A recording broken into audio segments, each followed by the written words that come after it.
On your mark, get set. Let's go. I can't do it. We'll do it live. Do it live! I'll write it and we'll do it live!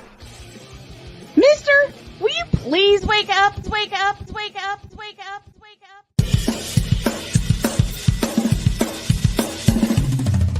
Good morning, Kevin Durant. You should have left California. This Bronxexual upset me in having to bring this teenage idiot from Wisconsin into a sports conversation. Are you really surprised the Cowboys are giving up on Ezekiel Elliott? Whoa. Hell no! Well, no one cares about baseball. Bitch, are you for real?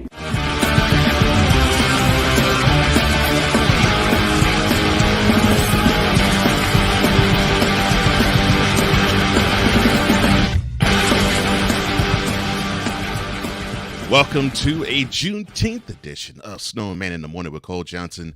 I am one half of that duo, Cole Johnson. The other half is on vacation for the week. Enjoy yourself, Snowman. We will see you and pick this up next Monday. On tap, we're going to, of course, talk about the sale of Michael Jordan's Hornets, or I should say no longer Michael Jordan's Hornets. Of course, we'll touch on Ja Morant's suspension. We will also touch on ridiculousness, such as the Suns trading for Bradley Beal and other ridiculousness. Before I do that, let me bring on my co-host for today. I think you know him and I think you love him.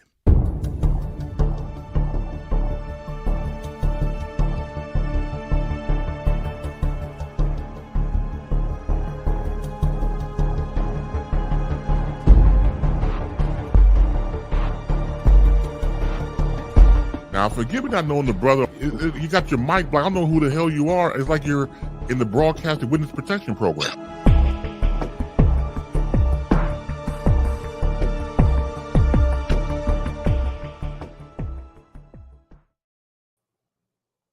Joining me as he normally does every Tuesday, but he's joining us actually today and tomorrow. It is the one, the only, Darnell Solins, a.k.a. the hardest content creator I know, the Playmaker. How you doing, man?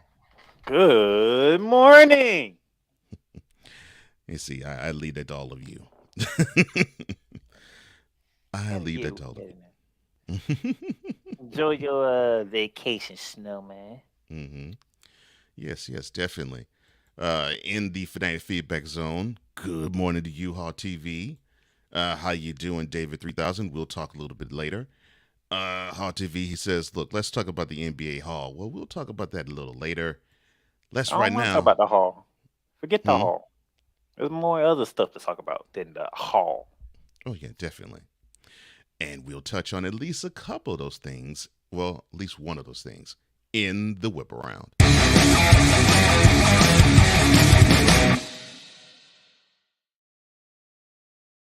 Now, the impending sign of possible doom of teams moving from one city to another as we touch on the diamond.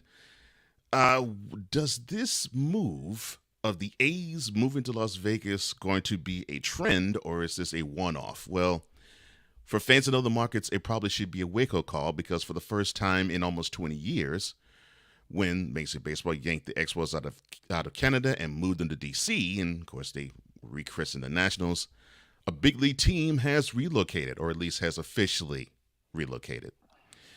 But the underlying motivation is identical, owner accommodation. So should certain teams like say, well, you live in the state, like say your Marlins, I should say your state's Marlins, should they fear this be a trend for Major League Baseball teams? No. I mean, See, what year did Montreal lose their team? But up to about 2004, was it? Yeah, about 2004. We're talking about 20 years ago. Mm-hmm. Yeah, but considering the A's are now, well, it's pretty much a done deal. The A's are moving to Man, Las Vegas. Oakland. All them really movements came from one city. Yeah. Yeah, that's a good point. That's a good Matter point. of fact, and they made history in the worst way of all. Yes, they did. They most certainly did. You're the But first city to lose multiple major teams. Matter of fact, you're the first city to lose not only multiple, all your major sports teams. yeah, it's unfortunate that two are about to move to the same city, no less, and the other moved across the bay. And and it was done within the span of 5 years. So for that is the scary. mayor to come out and say they had a plan in place, apparently not. Mhm. Because if you did, you wouldn't have lost the Raiders. You Well, wouldn't they have lost said- the Golden State Warriors. Mhm. Now you're finna lose the Oakland A's. Well, they said the same thing about the Raiders. And they said, well, we have a plan in place, and they put a vote. They put a vote to probably to fund a new stadium, but all of that fizzled. All of it fizzled, and it was a shame. But yeah, Because if somebody lied, it has to be the city of Oakland. Because you Mhm. just don't lose three major teams like that. yeah, in less than 10 years, you don't do that. Yeah, it's a shame. To the gridiron, and now the first year offensive coordinator of the Ravens, Todd Monken, is saying, "Cool is out, execution is in." Now that phrase rings true when it comes to designing and installing an offense. That's the task that Monken and the rest of the staff of the Ravens have dedicated the last 6 weeks to doing, culminating with mandatory minicamp that wrapped up last week. Now, Monken went on to say about the new philosophy and the new offensive scheme that they're going to undergo for this year. Quote, "The cooler we are, the less we execute. When we get out there on the field, it's not about being cool. It's not about that. It's about your preparation that leads up to practice and that you fight like heck during the week so that come game day, it comes to life." Close quote. Now, I will throw this at you, sir. How will the 2023 Ravens offense resemble the Greg Roman offense? Meaning, do you think this is just hyperbole and just talk, and that we're going to still see the same one read and go Lamar Jackson as we've had the previous 5 years, or are we going to see I guess you could say, like the Steve Young circa 1992 version of himself when he was with the 49ers and he took over as the starter for the first year with Lamar Jackson? What month we in? We are in June. June. Which is right? yes. So technically we are 3 months away from opening kickoff the regular season. So we got 3 more months, right? Yes. So why do I need to hear from the Ravens at all? Why do I need to hear from Lamar Jackson at all about the new offense? Well, you sort of have to hear from Lamar because it's been controversy the last couple of years. Some ruffled feathers possibly has been between Jackson and the Ravens, and the contract negotiations were real contentious until he got the bag slid into him and the Brinks trucks rolling to his front yard up in the spring. He got what sent to him? Yeah, he got the bag. Yes. He got the bag, right? Yeah, he got the bag. He got the bag in the spring. Yes. We're still in June. We're not even in football season. No. In fact, training camp doesn't begin until about another month from now. So yes. And I can care less about training camp unless you just stay healthy. Mm-hmm.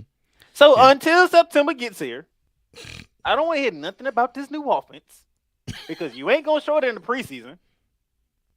No, you show no wrinkles in the preseason. So until that schedule starts to count for real, I don't want to hear nothing about no offense or how the defense should look. I don't want to hear none of that because once it's pass to pass time, that's when I will make my judgment. Okay. Well, you hear it first. The playmaker has spoken. Staying on the gridiron, the supplemental draft is back. Now, the NFL informed teams that the supplemental draft will return next month, and it will take place on the 11th of July. Now, it will mark the first time the league has held a supplemental draft in 4 years. Purdue wide receiver Milton Wright has been confirmed as an eligible prospect per multiple reports. Now, the original supplemental draft was instituted back in 1977. The draft was created for prospects who were not eligible for the annual spring draft for various reasons.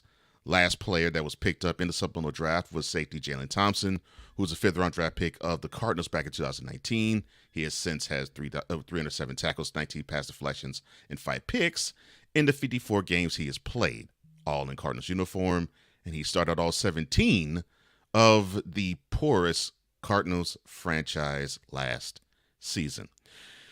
Now, normally supplemental drafts are to sort of pick diamonds in the rough that you didn't see, in January, February, March, but it came upon your radar in May and June.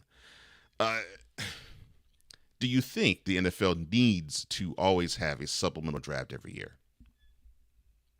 See, they think they slick. They didn't give us a reason why they brought it back in the article. You noticed that, right? Yes, I did notice that. They did not say why they were bringing it back. Mm-hmm. Yeah, they just said they are. Mm-hmm. But the kind of mindset that I have, the things that I think about, I know why they brought it back. Mm-hmm. I could probably figure it out because there's one league just finished, and the other league's about close to finish. I'm not stupid. The USFL is about to be in the playoff mode. Well, yeah, you're right. Yeah, you're right. The both the XFL and the USFL are about to be finished. Oh, I'm sorry. You mean their seasons are about to finish? My bad. I'm sorry, sir. Continue. Y'all been watching football. That's why you bringing it back. This guy here playing good in that league. He might be able to transition up to the NFL. How do we get him over here? Let's bring back the supplemental draft. Mm-hmm. Yeah, it gives players incentive to actually. And you know they ain't say what players need to do to be eligible. Mm-hmm. They ain't give no details whatsoever. No, none whatsoever. So my thinking is y'all looking at players from the SFL and the USFL. Yeah, USFL and probably the lingering leagues too. Yeah. Mm-hmm. To pick up. Mm-hmm. Yeah. Yeah, I agree. Y'all not slick, NFL. Y'all not slick. No. If they see somebody coming to even come close to threatening their kingdom, they will rush to crush. That's just how they roll. And turning our attention to the hardwood, long-time or about to be soon to be long-time West Virginia men's basketball coach Bob Huggins decided to get sauced and drive behind the wheel. And because of his DUI charge, he had to resign this past weekend, one day after he was charged with driving under influence in nearby Pittsburgh. Now, Huggins had this to say about his DUI and his resignation that was forced because of his DUI. Quote, today I submitted a letter to President Gordon G. and Vice President and Director of Athletics Ren Baker, informing them of my resignation and intention to retire as head men's basketball coach at West Virginia University, effective immediately. My recent actions do not represent the values of the university or the leadership expected in this role. While I have always tried to represent our university with honor, I have let all of you and myself down. I am solely responsible for my conduct and sincerely apologize to the university community, particularly to the student athletes, coaches, and staff in our program. I must do better, and I plan to spend the next few months focused on my health and my family so that I can be the person they deserve. Close quote. Sir, I will give you the final word. Whatever you want to say, the floor is yours. How long has Bob Huggins coached at West Virginia? It's been a minute. It's been a good minute. I think about a couple decades at least. 41. Oh, that's seasons. Right. I don't know why I thought he coached another spot before then. 41. I'm 31. Mm-hmm. In 31 years, I haven't heard not one bad thing about Bob Huggins. True. So how all of a sudden you get caught with a DUI?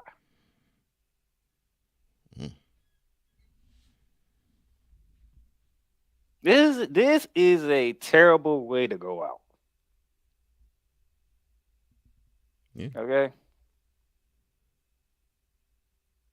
Because in 41 years, Cole even just said it, hasn't really heard nothing about Bobby Huggins except that he's a phenomenal coach at West Virginia, which is known as Press Virginia because of him. Yeah. Yeah, that's what he likes to run defensively, is presses. Yes. And then a DWI gets you to retire. Out of all the things in the world that you can retire is a DUI.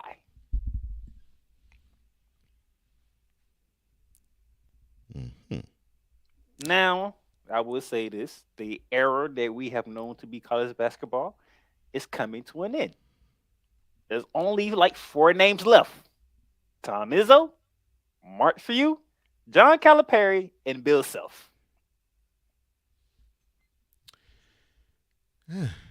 Yeah. And to clarify, he was the head coach of Cincinnati from 89 to 2005. He had a 2-year stint with the Wildcats at Kansas State. He joined West Virginia in 2007. So, yes, he has been a head coach actually since 1980. So, yes, he coached in other places as well, Akron being one. And, yeah, yeah, it's a shame. It's a shame his career had to end the way it did. Well, that concludes today's Whip Around.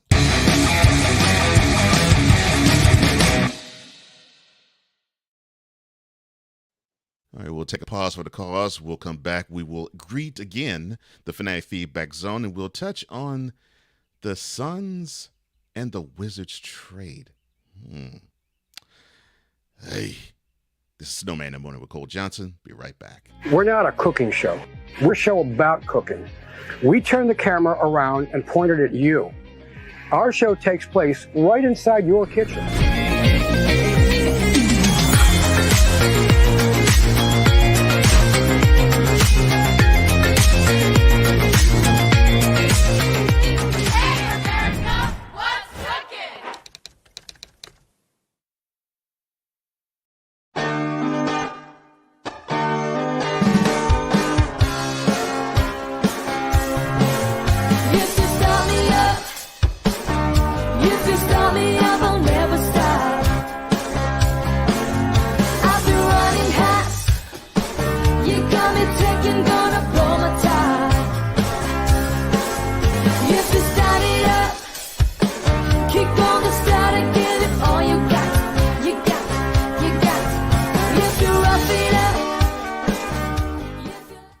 Hey y'all, Snowman here. Catch me, Cole Johnson, Wise El Jefe, and the usual cast of characters as we bring it to you every Monday through Friday at 8 a.m. Eastern. It's called Snowman in the Morning with Cole Johnson, and it's right here on CSTV and CSTVnow.com. Join us, won't you?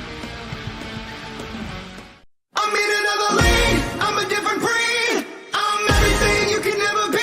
I'm next level. Next level.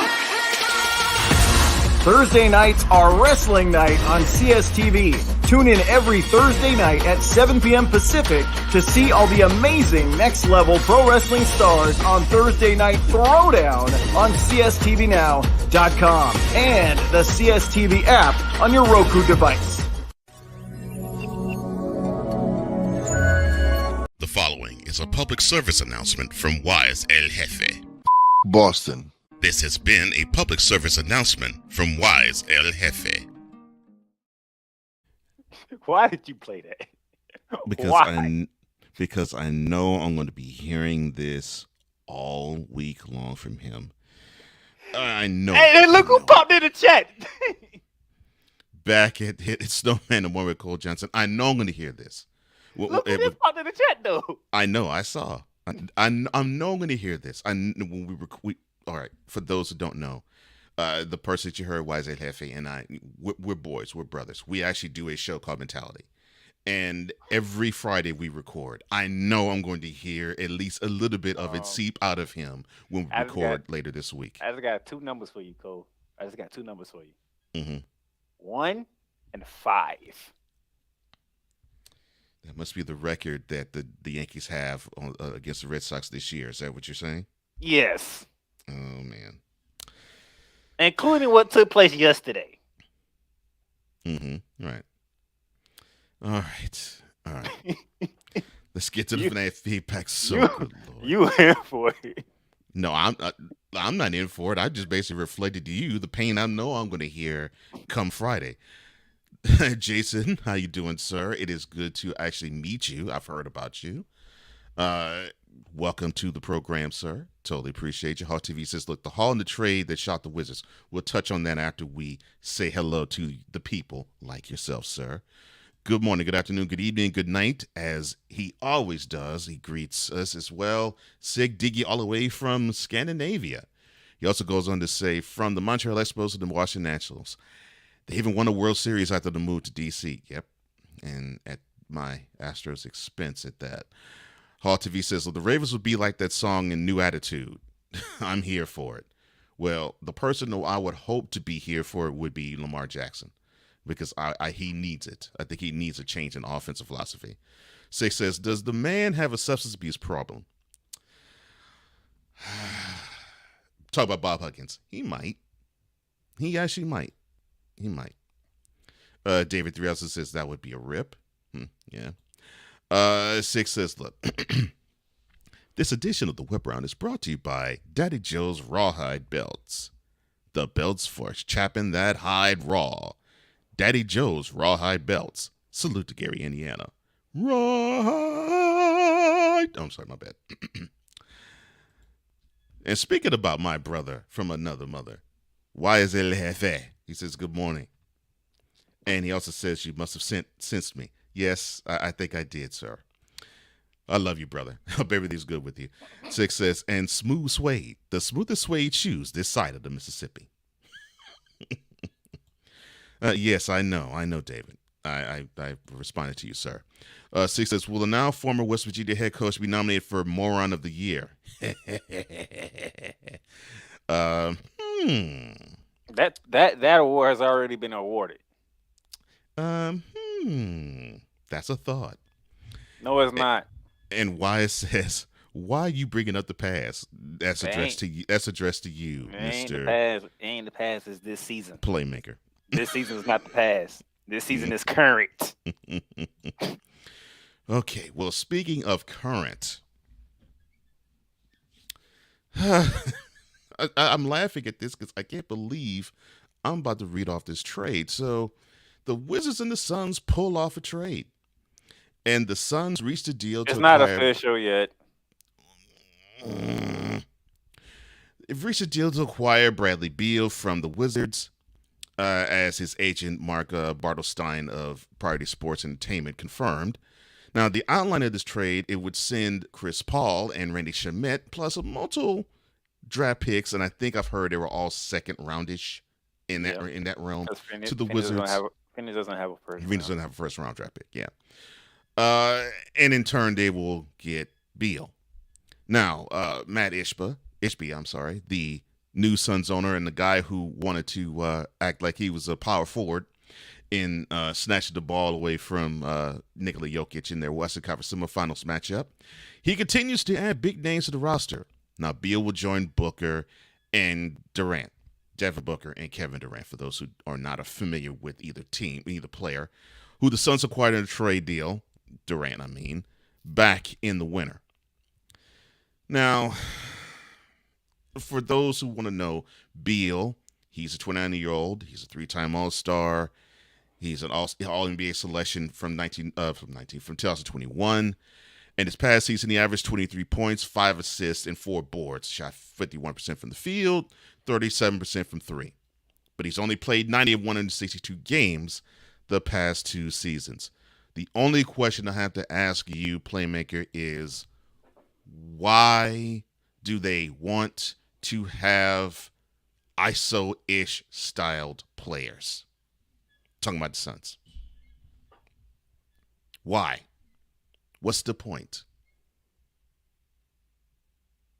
And yes, I know it's not official yet, but play like it is, sir.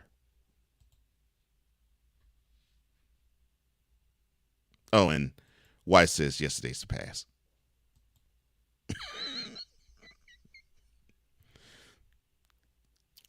I don't know. I don't know. I just don't. Because unless they're gonna have like a Rajon Rondo type of thing. So let me get this right. So who's the big three we got here? We have Devin Booker. We have Kevin Durant. And we have Bradley Beal. And now Bradley Beal. Yeah. Who's and they the traded head coach away of their the- point guard. Who's the head coach of the Phoenix Suns? Oh, great. Now my mind's running a blank. Frank Vogel. That's right. What is his specialty? Especially was supposed to be defense. Do you see that on that roster? Well, DeAndre Ayton is supposed to provide that, but more than likely, no. Do you literally sit here and say DeAndre Ayton? Yes, I did. Yes, I did. Yes, I did. Yeah, I mentioned that 45-year-old looking self. Yes, I did. DeAndre Ayton. Yes. 24, but he's looking like 45. Yes, DeAndre Ayton. But he does not. Defense, rebounding, and scoring in the paint are all optional to him. But that is the reason why he's supposedly on this team. Is because he's supposed to spark defense and rebounding. Mr. Isbach, I know you new to this game of basketball, and as an owner, I know you knew. But when you had a head coach, you have to know the head coach specialty. The coach that you hire specialty is in defense. Points win you games, defense win you championships. How do you expect to compete for a championship with no defense? And I agree with you too, Wise. All three are consistently hurt, and they are still thin at the bench, which that basically was shown. It was a spotlight on them as a glaring weakness of the Suns when the Nuggets just wore them down with a deeper roster. And let me carry on to Kendrick Perkins, by the way. Oh, don't talk about this. Okay, go ahead. The Phoenix Suns is the number one team in the NBA? Are you kidding me? Wait, hold on. Whoa. Wait. Hold on. Wait. You hear what he said yesterday on SportsCenter? Wait, hold on. But before I bring on David 3000, wait a minute. Dolomite. Bitch, are you for real? But this is the same. But this is the same guy who that last year said that the Lakers were going to win 70 games. Yet again. This is a theme now. Who won the NBA championship? The Nuggets did, and they haven't lost a piece yet from that championship team. Say that again. I said the Nuggets won the most recent championship, and they haven't lost a piece yet. The same. Well, since the Phoenix Suns got Bradley Beal, they're gonna hop over Denver. Dolomite, I think you say it best. I think you should say it again. Bitch, are you for real? What? Kendrick Perkins, shut up sometimes. Just shut up. Well, I don't know if because yet again, we overlooking Denver. I don't know if those two words are in this vocabulary. Yeah, but it's gonna overlook Denver. Mm-hmm. All starting five for Denver are under 30. In fact, Nikola Jokic is the oldest player on the team. He's 28. He's the oldest player on the team. Not oldest elite player on the team. Oldest player on the team. He's 28. Christian Brown was in his rookie year. Mm-hmm. The way Mike Malone talking, Bruce Brown ain't going nowhere. He gonna resign. Yeah. Yeah, Mark Malone, that dude can talk his butt off. But we're not talking about the Nuggets, although we should. Congratulations to them. But Yeah, All of a sudden, no, Phoenix is number one. What? no, no. It Where? this is this is the problem that I'm having with analysts. It's as if they get handed scripts from producers saying, "All right, this team has the most most offensively stalwart stars. You got to hype them up as a favorite or the favorite to win it all in the NBA." Stephen A. didn't. Stephen A. Right on. Get up. And was like, I don't know what the hell Kenny Craig's talking about. No. Some do. Others are smart enough to realize, okay, in the current landscape of how the NBA looks right now, who looks like they are going to be ready to supplant the Nuggets as the best team in the NBA? I still hate you for that. What's that? I still hate you for that. Good. Let me see. Who cares about if Playmaker hates me for the nobody else? Okay, that felt real good to do that. I've been wanting to do that for a good while to you. I bet you did. Got dirty. Dirty Keith Sweat saying no.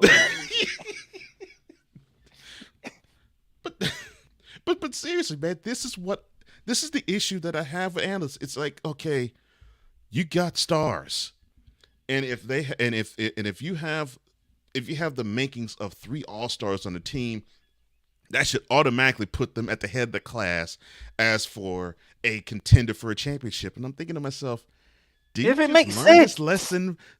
I'm like, didn't you just learn this lesson from this past playoff run? A whole team that was constructed off of Jamal Murray and Nikola Jokic won it all. A team that was built around those two. And dominant at that. And they went and mowed every team in the playoffs down that faced them. And I'm saying to myself, what? Look, this super era crap. I mean, this super team era crap. We should have learned this lesson from the Nets. You had at one time Kevin Durant, Kyrie Irving, and James Harden. You know what the problem is? And that triumvirate only won 1 playoff series in 3 years. You know what the problem is?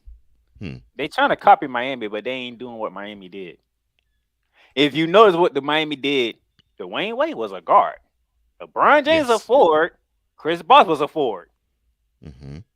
Everybody else is getting guard, who are basically similar to each other. For instance, Bradley Beal and Devin Booker. Yeah. Ball dominant people, but only one ball to be dominated by. So yeah, Chris Bosh don't need the ball in his hand. Mm-mm. He played in the post most of the time. Right. And if he needs to, he can step out and shoot the jumper. Mm-hmm. Dwayne Wade didn't really need the ball in his hand a lot. No, he did not. So it was easy for LeBron James to have the ball in his hand most of the time. Yeah. All the other big 3, like you said, ball dominant. Mm-hmm. Except for Kevin Durant, because Kevin Durant can do anything. Which makes me think that they actually, the only way that they can actually make this work and they don't have a point guard that's like, okay, I'm just going to be doing nothing but be Jason Kidd and just distribute it to all of you, is one of those 3 is going to have to be a point forward or point guard. And unfortunately, that fits Kevin Durant's bill more than the other 2. And I don't even want him to do that. But yeah, that it sickens me. It sickens me that how you gonna that's the case. And they trying to build it before the new CBA comes into play, because they know when that new CBA comes into play, there's no more big 3 happening. No, that's gonna be done. Good. I'm glad. I'd be glad. Unfortunately, I think what's done is the Suns, because if people think they're going to return back to the finals in this present iteration, they don't have the pieces available there. And the ones that can take them there, they're not going to play. Wise put it pointedly, but he said it perfectly. They won't play 82 games. But before we bring on Ron McCarthy, just to clear, I know somebody got questions on why this not officially done yet because Washington's not planning on keeping Chris Paul. No. So they're looking to trade him back to LA. No. Either be the Lakers or the Clippers. Chris Paul is going to find his way back to LA. Look, I talked to a Wizards insider, and she said that she was talking to her mother about just catch her up to speed about Beal's deal to the Suns. The first words out of her mother's mouth was, quote, Chris Paul ain't gonna play for the Wizards, close quote. And all I said to that insider was, well, she ain't lying, because he ain't. So everything that Cole said about the Bradley Beal deal to Phoenix is all true.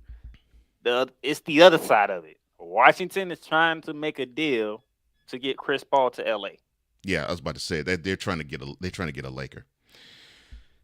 But if not, they might have to waive Chris Paul, and Chris Paul will just sign with one of the two.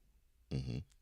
Well, programming note: Coffee with McCarthy will go on as scheduled, but it will be actually at the top of our number 2. I have a guest that's going to come on after this commercial break. One that Wise might not like. One that this guest, when he talked to me last night, said that he was hoping this would happen, and he got his wish. This is Snowman No Wonder with Cole Johnson, joined by the Playmaker. Be right back in 2. This planet has been great to me. It's given me gifts that I can't even explain. It's given me adventures and memories I'll never forget. And Battleborn, I think, has given me the opportunity to go beyond and give something back. How can I be a better custodian to this planet and the place I live? That's where I am with Battleborn. Let's make the planet a better place.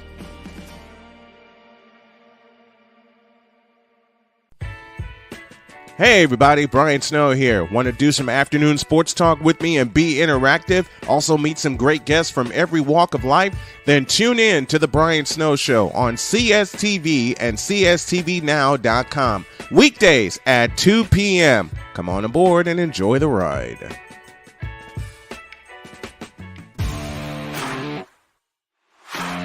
PK Tire Pro is your one-stop on-the-spot auto service headquarters for a complete line of quality tires and auto services.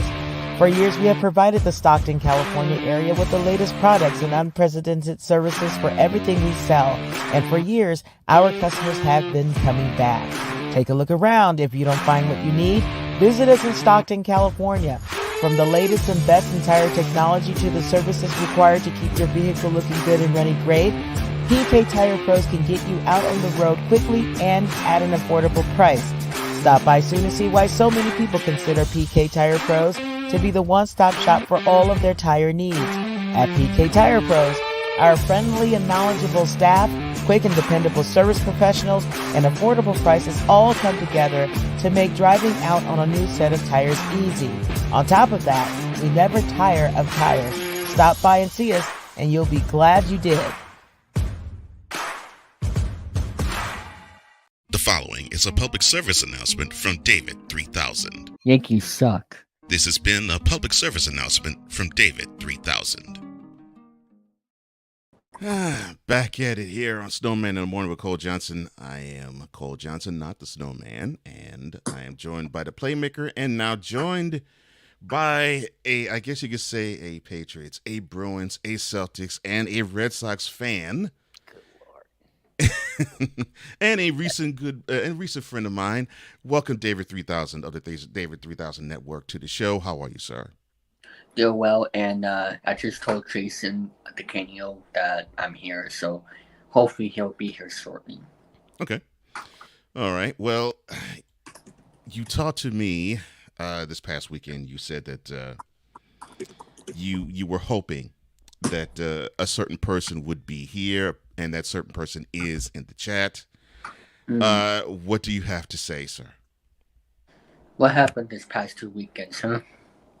Oh, no. The Red Sox, went to your house, and we took 2 hours free from you. Then now you got swept.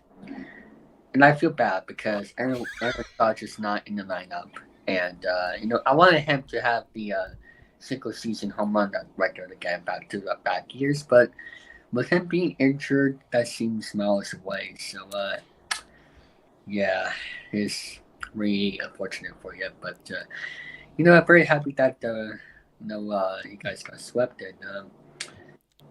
but however, here's the thing though, Cole. We're in the toughest division in baseball right now. The AL East is the toughest division in baseball. Look what the Tampa Bay Rays are doing. The Baltimore Orioles are only a couple games back from them. Like, we're in last place.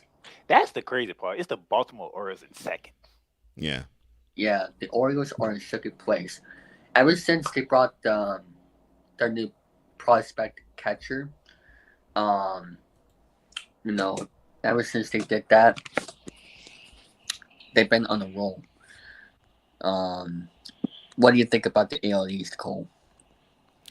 The AL East. What do I think about it? Well, going in, people said it was going to be the toughest division because just simply because of the Red Sox, Yankees, and Rays. And then, of course, the Blue Jays had a really, really, they had I guess you could say, an upcoming, okay, you got to look out for this team type of year last year. And no one, and just like what Playmaker said, no one expected the Orioles to do much of anything. But here they are, second place in the AL East. And all teams are above 500 in the division. So, yeah, this is a rough, rugged, and tough division. One that even though, yes, the Rays had a really good start, they still probably need to watch and make sure that they can hold off the other 4 teams behind them. Yeah. And with the Baltimore Orioles as well, they won 83 games last year. Mm-hmm. This year? Yeah, they were slouches. Mm-hmm. Yeah, they were slouches. 44. So for the past 2 years, 83 plus 4, they won. Wait a minute. Is this right? 127 wins in the past 2 years. 83 plus 44. So for the past 2 years alone, I've won 127 games. The Baltimore Orioles are talking about. Right. It's absolutely crazy of how the Orioles are able to do. But like I said, ever since they brought in their catcher, they've been dominating. I think that was the last puzzle that they needed. And for the Red Sox right now, it was very unfortunate. Chris Sale was hurt right now. Very unfortunate. He gets hurt all the time. It's very disappointing. He was on the roll before he got hurt. But he'll be coming back, I believe, in the second half of the season. And Brian Battle has been stepping up big for the Red Sox for the past 2 Sunday night baseball games. He dominated the Yankees. And he got out that 7th inning like an ace without anybody warming up in the bullpen. Is he backstage yet? Yeah. Okay. Yeah, go ahead and finish. Actually, bring him in.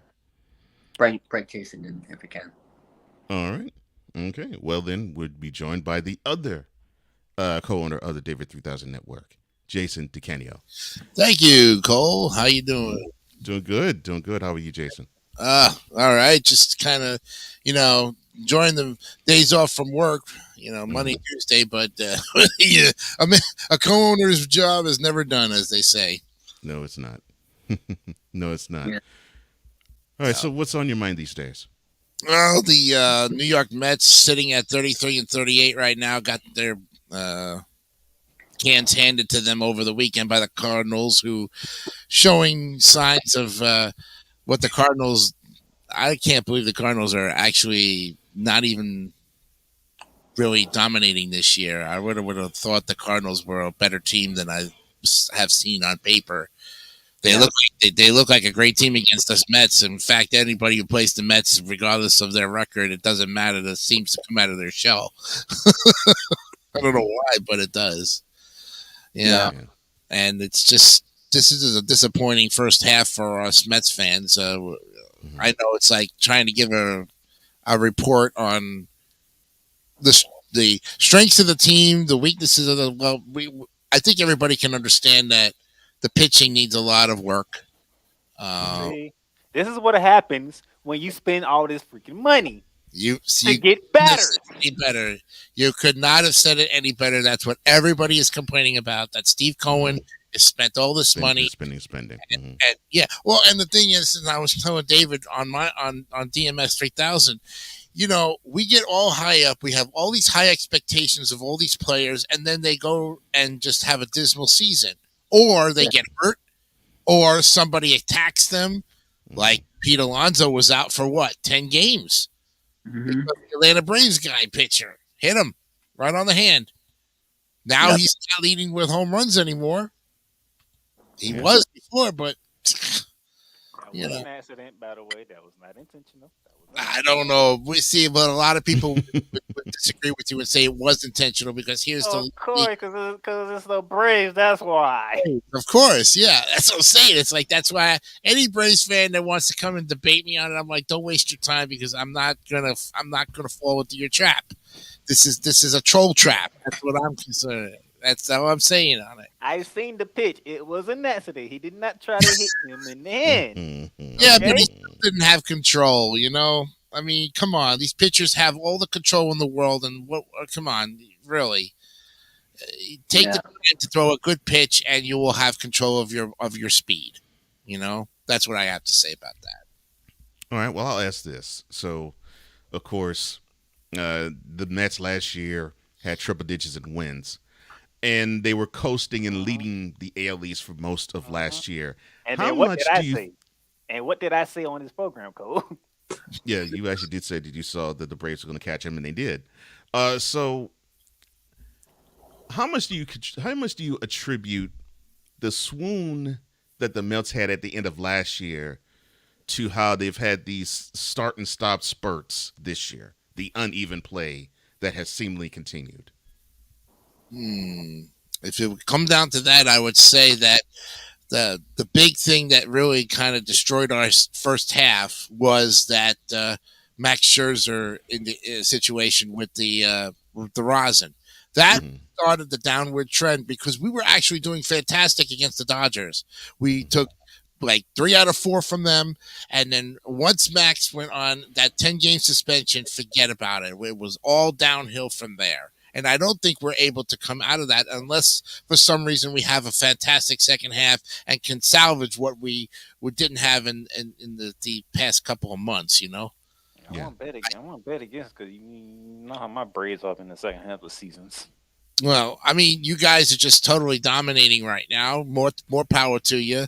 I'm the kind of guy that basically says, look, if you are now see what upsets me the most about baseball teams is if you're going to play against the Mets like you continually dominate us, well, go out there and play against the Dodgers and the Padres and every other team that's up there and show what you're really made of. Stop going against us and saying, hey, well, we got your number, man. But, and I'm like, well, yeah. Well, how are you faring against the rest of the 29 other teams? Oh, well, we're barely sliding by. Then you ain't showing me nothing.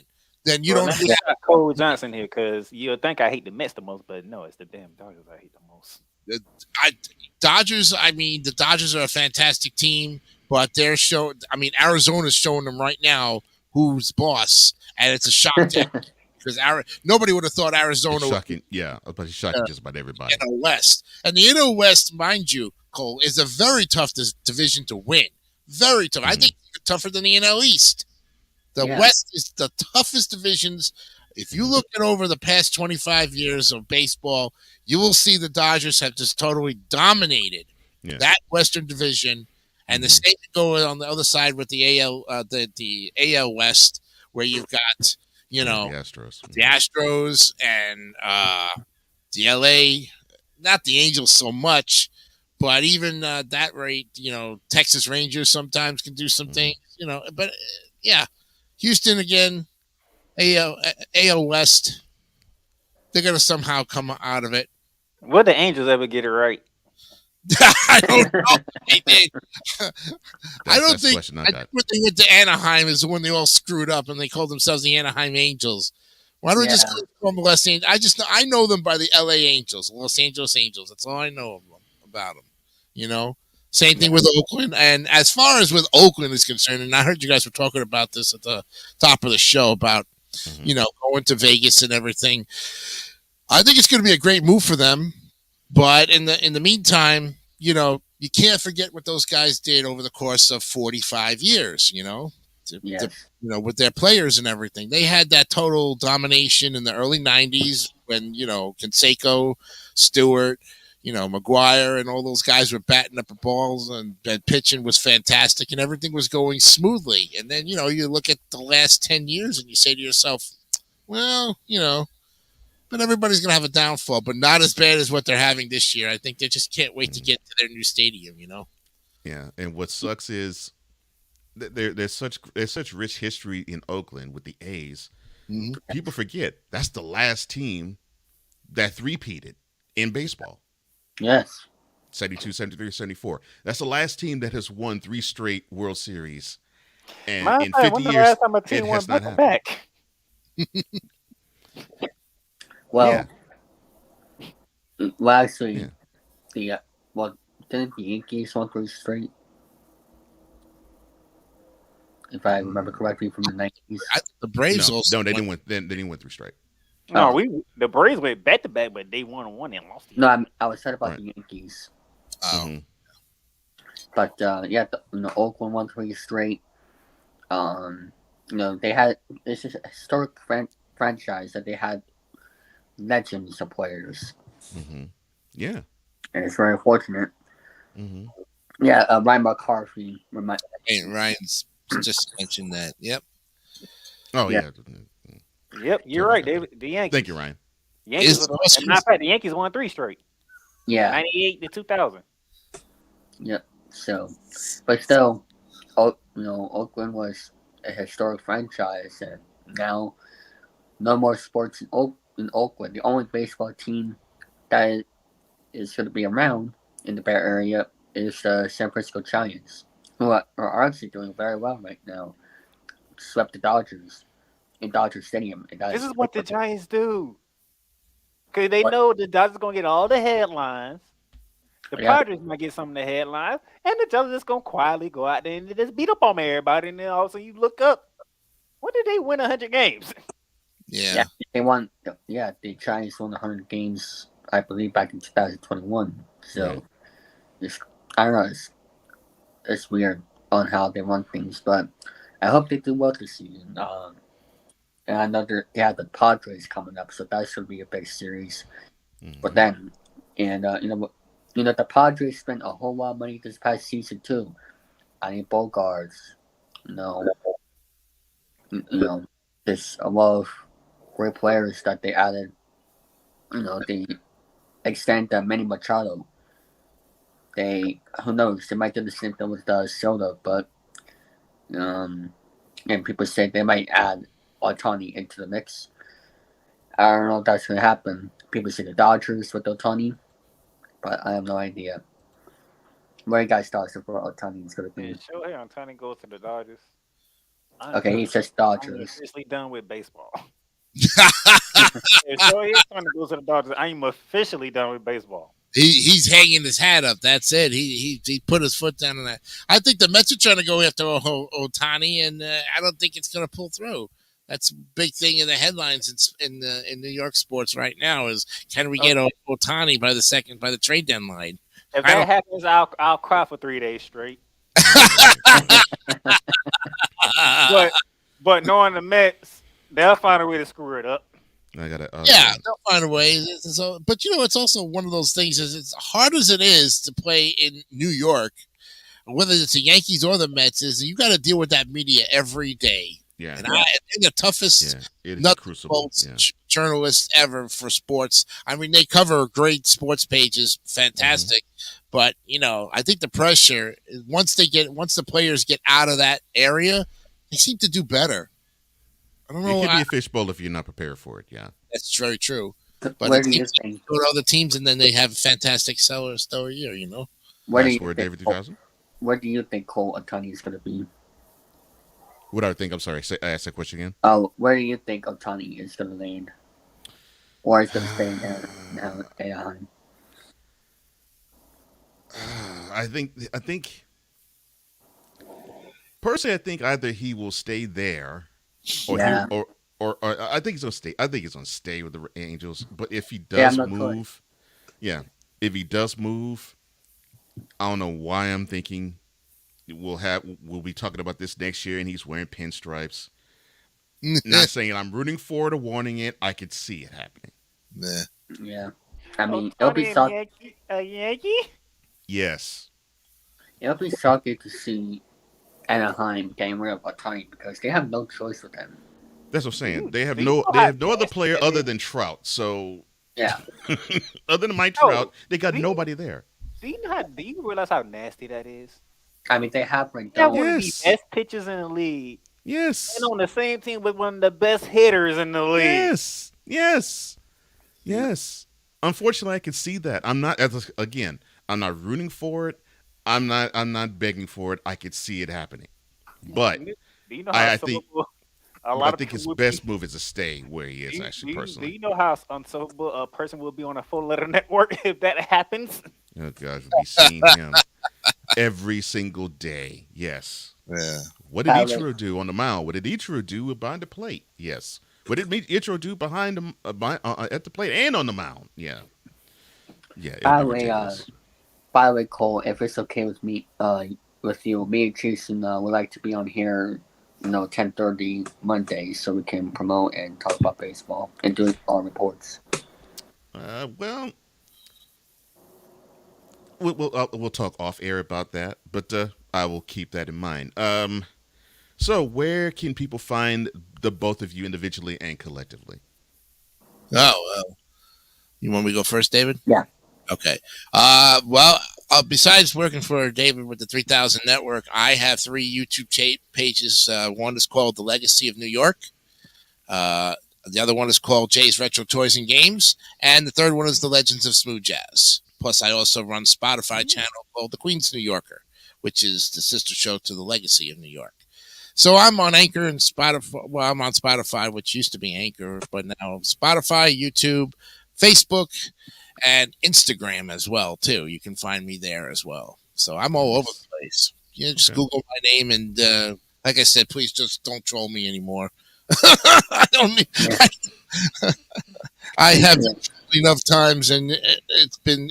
Let's move on from that, folks. I mean, there are people who are gonna not like what I do, but I don't give a two craps about that. So, And as for me, you can check out me, of course, on the 3000 Network. I have episode 8 of Car Search coming up at 12, and episode 9 of Gambit coming up at 12:30, and also tonight at 9:30 is the season 4 premiere Press It Up.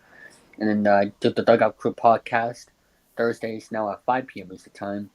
And before this show, you can check out the DMS 2000 News Drive to get all of the news 5 days a week at 8 a.m. Eastern Time. So that's where you can find me.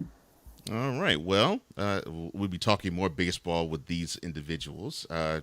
It's actually great to see the two of you together because I've heard about you, Jason. I haven't got a chance to talk with you. It's been a pleasure. And of course, Dave and I have actually had conversations before.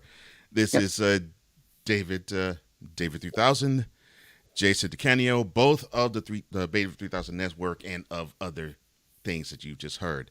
Thank you, gentlemen, very much. And yes, this will be the first of many times we'll talk. Oh, definitely. We'll see you again. All right. Hopefully we can see you again next week. All right. And we'll take this pause for the cause before we get to our number 2. We'll be right back. Trisha's having a sleepover tonight. Can I go? I wonder about Lucy's friends. What should I say? I know you're only 10, but one of these days a friend will offer you a drink. And alcohol at your age can lead to so many things. None of them good. So can I go to the sleepover? Lucy, I want you to promise me I something. finished my homework. Bigger promise. If there's any drinking, I want you to say, "No thanks, not my thing." Mom. I promise you, your real friends won't care. Deal? Sure. Really? I promise, Mom. They really do hear you. Did you pack your toothbrush? For tips on how to start the talk, visit underagedrinking.samhsa.gov. A public service message from the Substance Abuse and Mental Health Services Administration.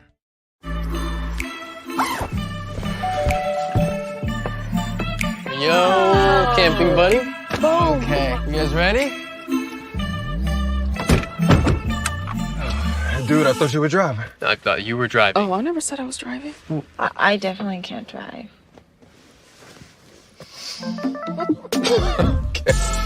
If you're high, just don't drive. It's illegal everywhere. If you feel different, you drive different. When it comes to vaping, the truth can get clouded. So let's make it clear.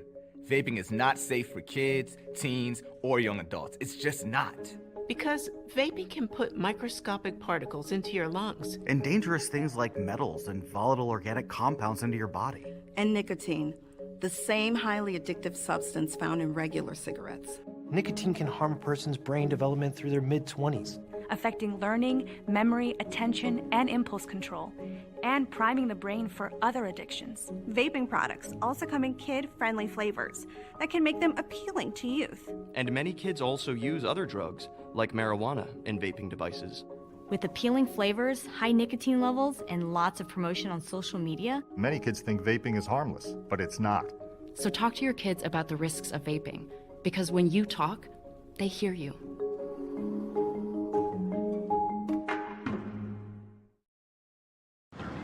How many letters? 5 letters. Just think about, what am I doing right now? Smile. Smile? Uh-huh. This is so easy.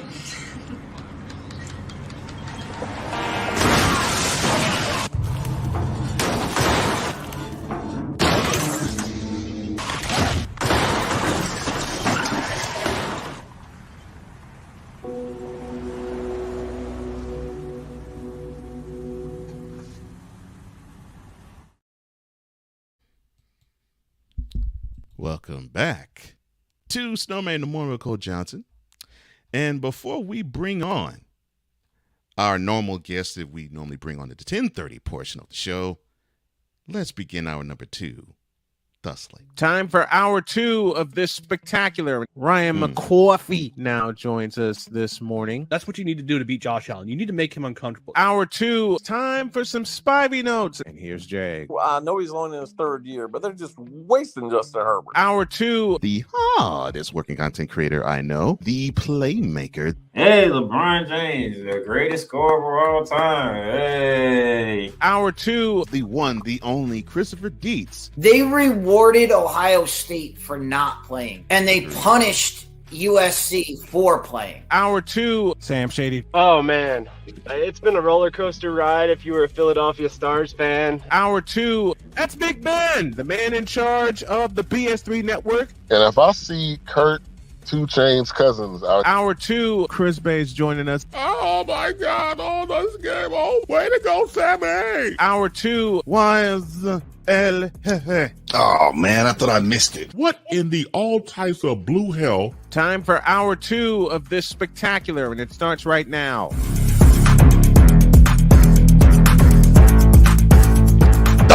No, I'm not gonna do that now. Good morning. Welcome to hour number 2 of Snowman in the Morning with Cole Johnson. I am Cole Johnson, joined this today and tomorrow, actually, by one Mr. Playmaker. Snowman's taken off a wonderful week. He's actually doing a vacation thing, which I'm happy for him. In lieu of his, in celebration of his anniversary and upcoming wife's birthday. So I hope you're having a wonderful time, brother. Enjoy the vacation. We know you're listening. Or that's why I didn't even say it, because I know he is. Now, since I'm about to talk to a Jets fan, I know I'm gonna need this when I am going to talk about them with our next guest. This coffee with McCarthy is sponsored by Steph Curry Cognac. 1, and it's lights out.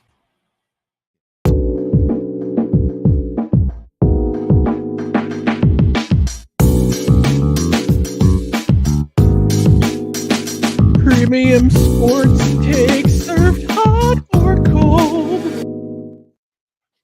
It's Ryan and the Jets. Drip, drip, drip. As he joins us every Monday morning, normally he joins us at 10:30, but he decided he wanted to join us at the 11 o'clock hour, but he's joining us anyway, and I'm glad he is. Ryan McCarthy of the No Credentials Required fame. Okay, before we begin, what's the brew? It's Invader Coffee Original Blend.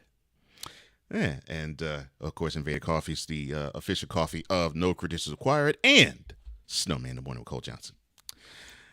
All right, nice. All right, so, I'll get this out the way. I could talk about many things with you. I know I could talk about Antonio Brown with you. I know I could talk about the Jets. I'm gonna get the Yankees out the way now. Yeah. All right. How are you feeling, sir? So 2 out of 3 they have lost to the Yankees to the Red Sox when they played in Yankee Stadium, and then they get swept in Fenway. Your thoughts, sir? Could you please play that David 3000 PSA? That's how I'm feeling right now about the New York. The following is a public service announcement from David 3000. Yankees suck. This has been a public service announcement from David 3000. That's how I feel. And 5. 3 and 8 in their last 11. Wow. So all right. So my serious question though is, how much are they missing Aaron Judge in the lineup? He's basically their entire offense. Yeah. And this is the part about the Yankees that confuses me and just utterly befuddles me, is that Aaron Boone can't seem to generate any kind of offense outside of Aaron Boone. That's part scary. It is scary. I mean, part of the reason is because, I mean, Josh Donaldson for some reason is still with the team, and his bat is gone. Giancarlo Stanton can't stay in the lineup for more than a couple of days before, I don't know, getting an ingrown toenail. and the leading batter right now, because Aaron Judge is out of the lineup right now with on the IL. Their leading batter is Anthony Rizzo. He's only hitting 262, which is an off year for him. Plus, we don't know what's going on with DJ LeMahieu. He's usually a consistent hitter. He's only hitting, I think, 229. So this offense is anemic. So if I'm hearing Ryan correctly, I'm hearing both teams up in Gotham City paid money for all these batters, and nobody's hitting. That would be correct. Yes, that would be correct, and that would be a problem because I know part of the reason why the Yankees wanted to get the bats was because they wanted to counteract the arms that the Astros have had for years. So they would not have the issue of, well, we did not have enough bats to counteract or counter maneuver the arms that teams like the Astros and like the Guardians were building up to have. And so and also in that respect, the Tampa Bay Rays. And also the Rays, because that's the route they're going. So to me, if I were you, if I were a Yankees fan, I'd be just as frustrated, considering, you spend all this money for bats, and this is how far we've gotten. Not only bats, but pitching too. I mean, the starting pitching's not there. It hasn't been there, and Garrett Cole is your ace. Awesome, but who's after him? Who's after him? Nestor Torres, who got lit up on Friday night. Is it Domingo Germán, who is streaky as all get out? Is it Luis Severino, who until recently was on the IL? He's had some decent performances, but he can't seem to get they can't get the bats. Unless Judge is in the lineup, unless Aaron Judge is in the lineup, there's no offense. There's no offense. And Aaron Boone just can't seem to get out of that AI, the analytics stuff. Analytics. The Staley, the Mr. Staley of the Major League Baseball, talking about the Chargers head coach, who I call the Yeah. Aaron Boone of the NFL. Oh God, Brandon Staley. But a part of that is also Cashman's fault for bringing in the analytics people. Thank you for bringing if I'm another reading name, because when Shane you give Lake's me on Brandon comic Staley, I correctly- want to just derail a whole ton of conversations. I'm sorry. If I'm reading Shane Lake comic correctly, does Yeah, that mean this the one. Red Sox dropped 25 runs in 3 games? They scored 15 on Friday. They scored 6 in the first game, doubleheader game yesterday, and they scored 4 more in the nightcap. So yes, That would be 25. 25 runs in that series. Good gracious. Exactly. And Shane, big dog, I just want to say, look, it's not only just the hitting, it's the pitching too. The pitching isn't there. It's not. But the funny outside thing of Garrett Cole, it's not there. Yeah, but the funny thing is that was a huge complaint. Not you and not Wise, but that was a huge complaint I was hearing from Yankees fan last year. It's like, And the year before. And the year before that. And the year before. It's like, it's like get them to the 7th inning with a lead, and then we'll be fine, because the bullpen was pretty much, when it came to the arms, that was your saving grace. But yeah, even the bullpen this year has been struggling. Yeah, I'm amazed that they're the record they have right now, and they're still in 3rd place in the division. And they're only, but the thing is, the Red Sox are only 2.5 games back, or I think 2.5 games back, or two of the Yankees in last place. And this is the best division in baseball, obviously, with every single team above 500. Yeah, it's definitely most competitive division in baseball, without question. I want y'all to understand what he just said. The Yankees and the Red Sox are the bottom 2 team in the division.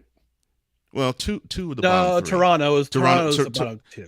Yeah, they're sandwiching the Blue Jays. Yeah, but yes, and actually it's 2. Yankees are 2 games ahead of the Red Sox. Yeah, and the Blue Jays are getting healthy at the right time too. Yeah, I think that's helping them out. That's going to help them out. Yeah, because I think that's what messed them up, was injuries that made them start at the gate slow. But yes, they're starting to build up. Hypothetically, 4 teams could go to the playoffs from the AL East this year. Hypothetically speaking. Easily. The only competition you would have the only competition you would have in not having that happen would be either the Angels or Astros coming out of the AL West as a wild card. Outside of that, you might see 4 teams come out of the AL East in playoffs this year. Did you say Astros come out in the wild card? Yes, because Texas is in first place still. Yes, it's not going to last somehow. No, that's not going to last. I don't think that's going to last. Because I personally think the Astros are going to come. I think they're going to come back, storm back, and win that division. But in the case they don't, and if this lead holds with the Rangers, and I'm seeing signs it won't, but if this lead holds, it's going to have to be. They're going to have to battle. I mean, I'm talking about the Orioles, because I really don't see the Rays falling back. But between the Orioles, the Yankees, the Blue Jays, and the Red Sox, they would have to battle the Angels and the Astros for those 3 wild card spots. And I don't see any other team besides those 2 that will give them that push or challenge, that whole division. And if you all can see them, please point that team out to me. Wow. Yep. Yeah. Otherwise, you will be seeing the Rays, the Orioles, the Yankees, and either the Blue Jays or Red Sox make it to the playoffs this year. Yeah. No meanwhile, it's a game of who wants to win the AL Central. AL Central. It was very similar to the who wants to win the NFC South last year. Yeah, Twins like, yeah, go ahead, Guardians. You take it. The Guardians like, no, Twins, you go ahead. No, here you go, Minnesota. It's the same with the NL Central. I was about to say the same thing. I was at the NL Central, the same as the AL Central. The Cincinnati Reds are a half game back of first place. Who saw that coming? No. This is a shot directed at my former manager. I love her. So this is coming out of mouth. This is just basically coming out of sheer giddiness, because she's such a huge Pirates fan. The Pirates are 2.5 games out of first place. And they started off hot, and now they've cooled down. So now they're about to become what they always are, which is a team that watches from the cellar everything else in their division happen. But here's something that's going to throw a little wrench in there. O'Neal Cruz comes back next month. That could jumpstart that offense. Because, just because of his talent. But oh my goodness, the Reds have won 8 in a row. They just swept your Astros, Cole. Not to rub your face in it, but I'm just telling you that's what happened. You know what's gonna happen, Cole? I'll just leave. You know what's gonna happen. You lying? Why you always lying? Oh my gosh! Stop lying. Always lying to me. You lying so much. You making it hard for me. Yeah. I see what's going on here. Cole, you are fortunate that I got a chance to see. I forgot the doggone manager of the Nationals, who he did get hosed out of a call, and it felt wonderful to see him go ballistic in an ad. I'm sorry, in an.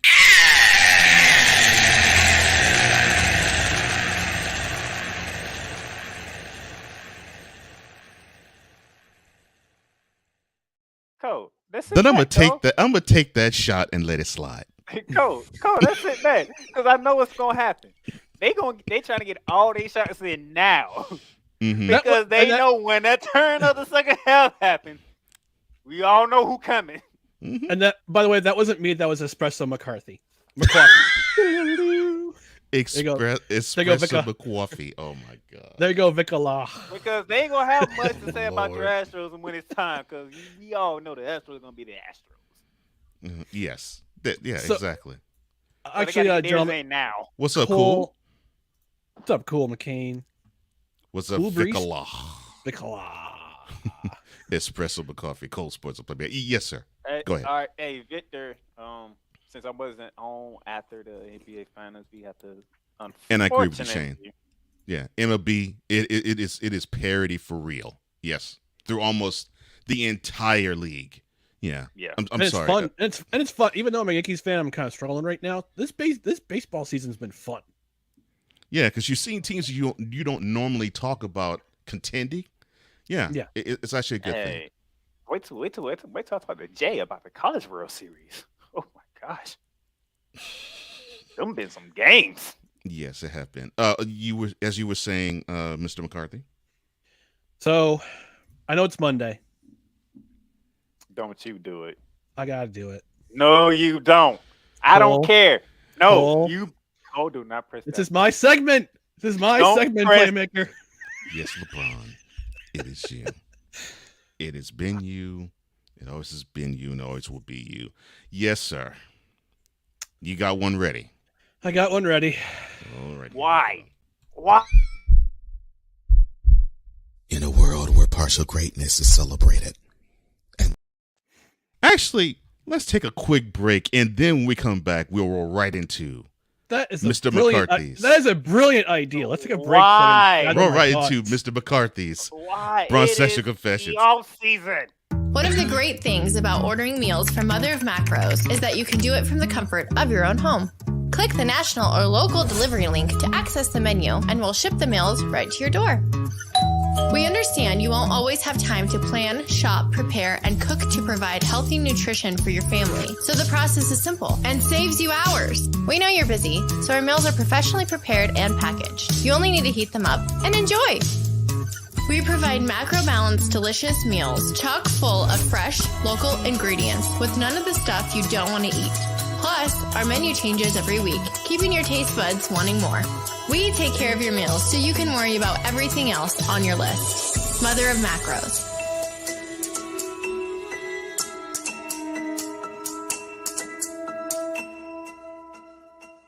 I don't want to grow up. I'm basically a man-child. 2005 Burning Man. I put a single Mitsubishi 170-watt panel on the roof of my F-250, and I killed the batteries within like 15 minutes of the first time turning them on. So that's when I first got into solar. I was blown away by the customer service at Battleborn. We want them to be happy with our product, because in the long run, they're the ones who are out there using it. When you used to buy something American, like a car, something you knew was built really well, that's what I think of with Battleborn. Hey, y'all. Snowman here. catch me, Cole Johnson, Wise El Jefe, and the usual cast of characters as we bring it to you every Monday through Friday at 8 a.m. Eastern. 10 a.m. It's called Snowman in the Morning with Cole Johnson, and it's right here on CSTV and CSTVnow.com. Join us, won't you?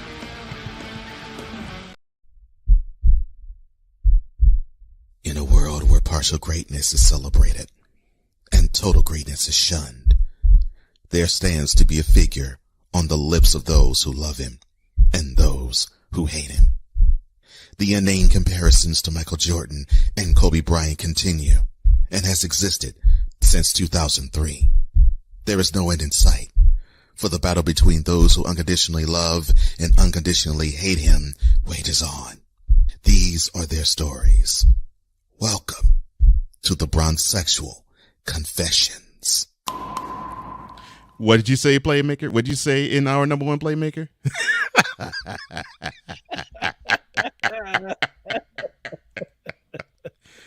All right, sir. So this Bronzexual Confession is brought to you by Darvin Ham Sandwiches. For when you need sustenance to ride your best player to a big, fat, juicy L, trust in Darvin Ham Sandwiches.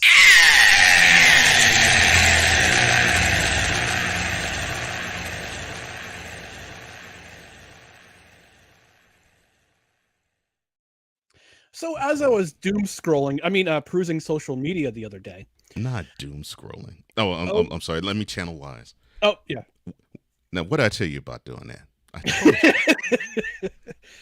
I happened to come across this tweet from an account called Lake Show Yo, and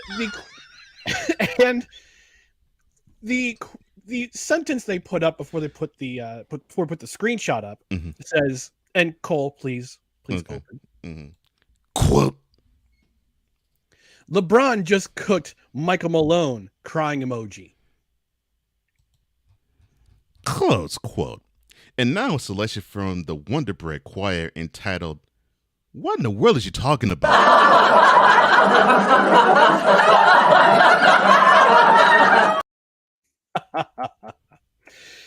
I'm sorry, I had to add along for the Wonder Bread Choir because please Wonder sing. Bread. I love it. Wonder Bread. Now, for that name. You're welcome. Here's a screen capture from Yo Kang's Instagram account, and Cole, please open it one more time. Oh my gosh. Quote: In Europe for the last few weeks, just minding my own business, and I hear I'm on your mind that much, huh? I mean, I guess I can see why. Shrug emoji. But wave the flag on these lames. Please make being player cool again. Oh my god, this grammar is atrocious. Yes, it is. This is from LeBron himself. Yes, it is. Please make being player cool again, because the lame machine is at an all-time high. Enjoy your light, but just know I'm the sun. I stay on forever. Wink emoji, salute emoji, praying hands emoji, crown emoji. Close quote.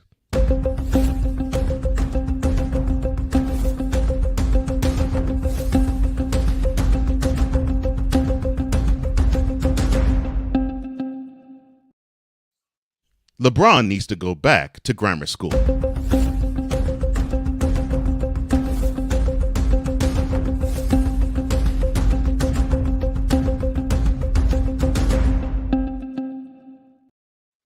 I concur with that analysis, Mr. Cole Johnson. Thank you for inviting me. Thank you for alluding to that.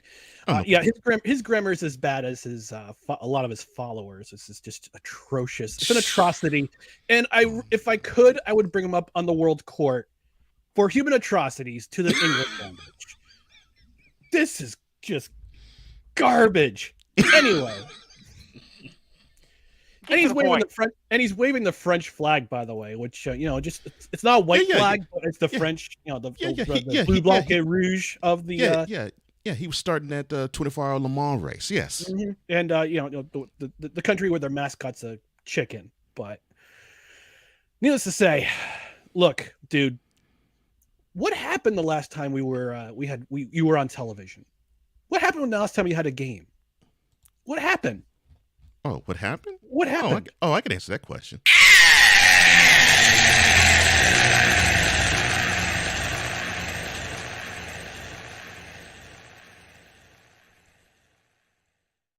No, I'm sorry.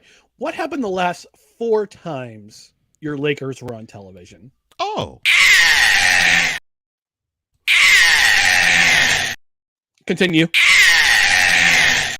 One more time.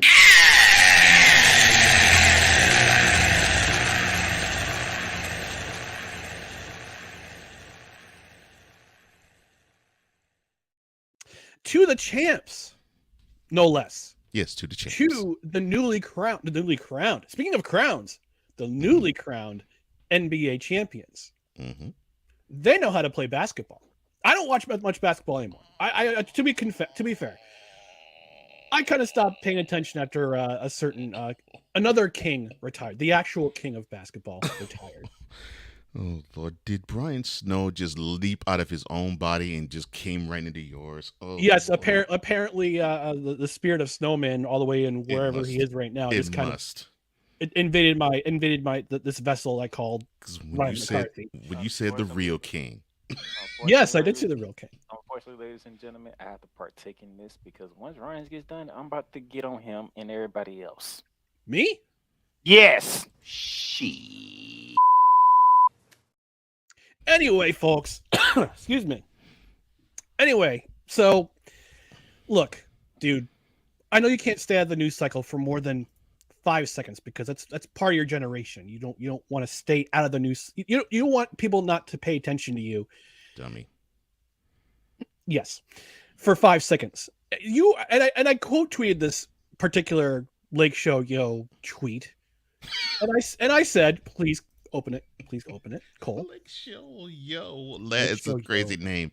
Quote. I quote tweeted it saying, LBJ is the epitome of the face tattoo phenomenon. Oh, close quote. Oh Lord! Now I'm having Lil Wayne all in my vision. If you don't know what the face tattoo phenomenon is, this is what basically it is. Someone gets a face tattoo. Just because, why not? It's a very weird timeline we live in right now. Yes, it is. So they got a face tattoo, and someone happens to notice a face tattoo, and their reply is, why are you looking at my face tattoo? That's face tattoo phenomenon. The same here. It was LeBron James because Michael Malone just happened to, I don't know. I don't know what the exact quote was that he said that he mentioned this particular Mr. James, but you can't keep your mouth shut and off of social media for 5 seconds. Just take in that criticism of your game and the fact that you got shut down. Yes, you had a great performance in Game 4 of the Western Conference Final. You scored 31 points in the first half. What happened in the second half? You disappeared. Great players don't disappear when they're needed the most. Now, I could go back and I could just dissect this a little bit more and just say, you've been in my mind I've been on your mind the last few weeks. No. Dude, he doesn't care. He's got this. He's got the ring. He's getting a ring. He's getting fitted for a ring right now. And you're wrong on that part, too, because he wouldn't have brought him up in the first place. Still, who's getting fitted for a ring? Mr. James. Who's getting fitted for a ring? It ain't Yo King. It certainly ain't. And the best basketball player in the world is 7'2", a little bit pudgy, and has a better game as a center I've seen out this side of Dirk Nowitzki. Oh, what happened in 2011 against Dirk Nowitzki? Huh. I wonder what happened there. I know I'm bringing up the past, and I shouldn't bring up the past.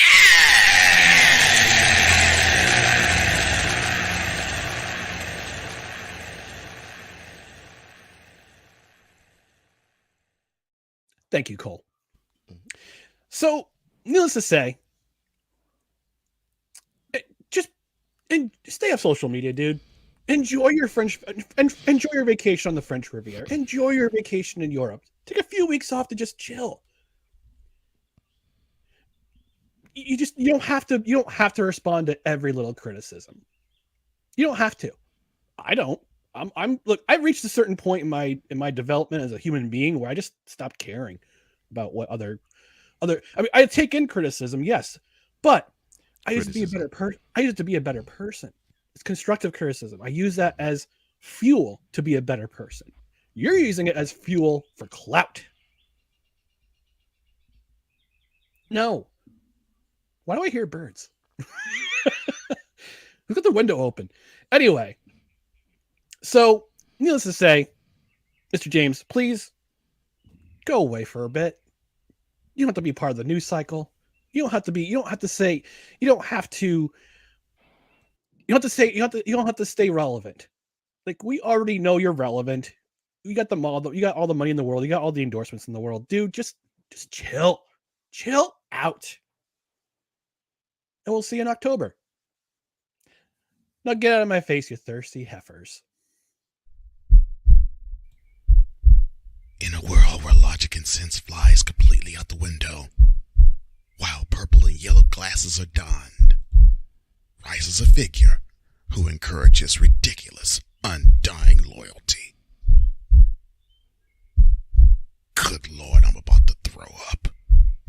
This has been yet another installment of The Bronzexual Confessions.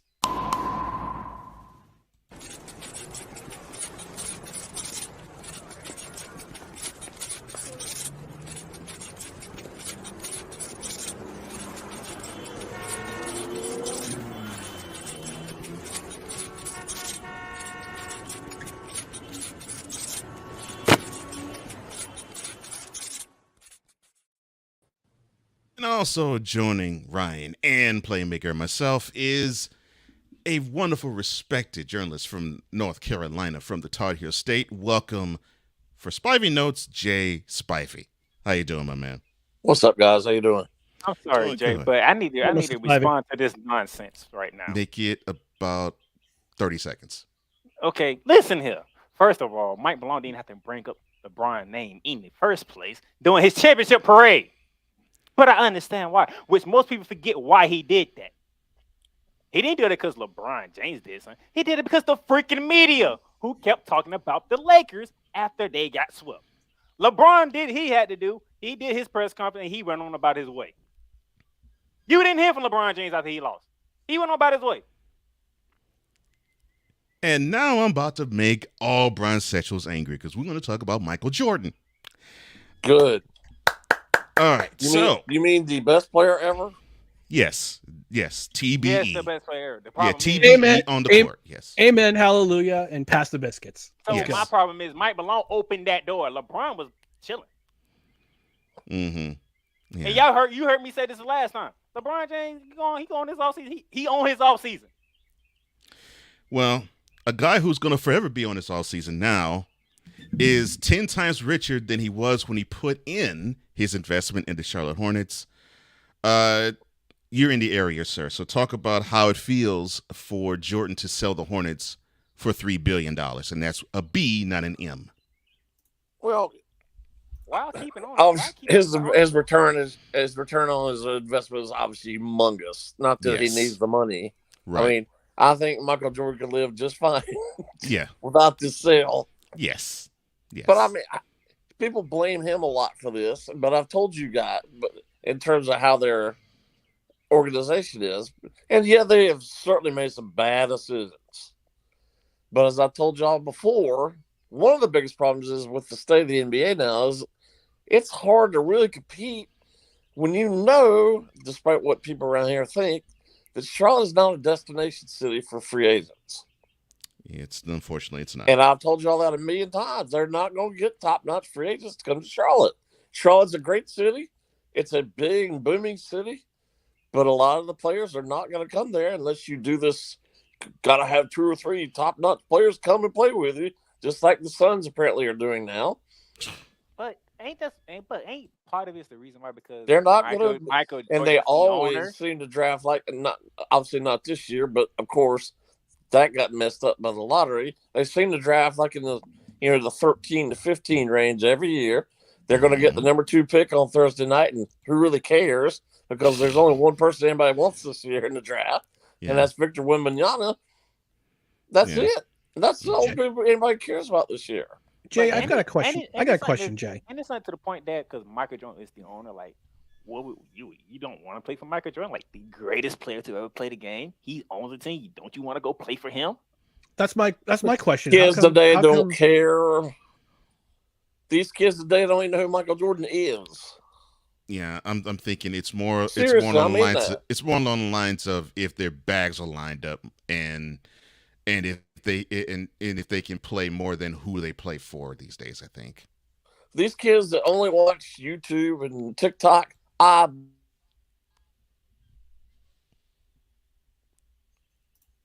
every single one of you. So go on YouTube and watch all of Michael Jordan's videos. And all these people that say LeBron is the best player ever can go back in their closets. But here's the funny thing about that. So you and the reason why, and I think you understand this, playmaker, but the reason why you have wonderful men like Ryan McCarthy doing Bronze Sexual Confessions on a Monday is because we look at these bronze sexuals and they go at people like Jordan every single day, like the guy is human. Oh, I'm sorry. We all knew that. We all witnessed that. We all saw that. In fact, it is the humanity that actually made us appreciate the guy more because he kept getting back up after he got knocked down. And then he showed us what excellence was all about. I have a friend who will send me at least one, if not 2, 3, 4, or 5 texts every day with tweets from various people who think they know what they're talking about with these micro stats about LeBron's better than Jordan because blah, blah, blah. I don't need to know that. What was more points, longer time of play every night for however many years he played in the NBA. I don't need to know that. I know that Michael Jordan is the best player ever. It's case closed. It is case closed. It is case closed. And I upset Bronze Sessions when I say it's case closed because it's not about 91 to 98 for me. It's about 84 to 90. And why do I say that? It's because I got a chance to see the evolution of this guy be the Dean Smith piece. And when he got to the NBA, he showed that he could be the elite scorer. Then he showed that he could be the elite defender. Then he showed that he can actually play to the point where you got to have 1-on-5 for him in order to even beat the team that he's on, to him being the perfect teammate. Yeah, and while still scoring and rebounding and steals and assists. And not only that, but from 81 all the way up to 84, the 1984 Olympics, which was real, which is you played for Bob Knight in the Bobby Knight in the 1984 Olympics. And that team dominated. Mm-hmm. Look, and he was a big part of it. I get it. That's why they have Wednesdays, and that's why I let them have Wednesdays. I don't show up on Wednesdays on purpose for that reason. But I had to do it because I'm only on Mondays. When Cole, I don't know if y'all watched the show earlier, but when Cole brought up Lamar Jackson in the Baltimore area, what was my response? Basically, you did Green Day on me. Way beyond when September ends. But in this case, way beyond when September is in the middle of its season when it comes to NFL. Yeah. You mean when he gets hurt? Oh. Because of the way he plays? Okay, well, let's. Okay. I did not think we was going to actually talk about that, but let's go there. So earlier in the show, I talked about how the Ravens are pushing the narrative that, well, this isn't Greg Roman's offense, and you're not going to see this RPO stuff we've been seeing the last 5 years with Lamar Jackson. How much do you believe that the offense will change in Baltimore? It's going to change, but every time he drops back to pass and there's quote-unquote not anybody free downfield, he's going to pull down the ball, he's going to carry it, and he's going to run for the sideline or wherever. The guy's not going to change the way he's played for however many years. He's not. I don't And think he is either. Jay, my response was it's June, it's not September. So guess what? Until pads meet pads, I don't care or what you might think this offense will look like. Until I see footage against a different team, that will let me know what kind of offense I'm dealing with. Listen, they can change this offense with however many offensive coordinators all they want, but he's still going to be the same guy. This is what this is why I part ways with people who want to throw at me. Well, Lamar Jackson's an MVP, and he's an MVP candidate, and he keeps rushing for 1,000 yards each season. He was an MVP candidate for that one season. Be that as it may, that this is what they will tell you. Those who love Lamar Jackson and who thinks they think he's being held back because of how he looks. Even before he got injured last year, he was not in the running. And when I would tell them, you have to actually put into focus the fact that he missed the last 5 games of a season in back-to-back years, they would say, bump that. What's his record? 45-6. I mean, I heard this conversation. You need to be on 45-16. Record. He's a winner. When he plays, he wins. Okay. Okay.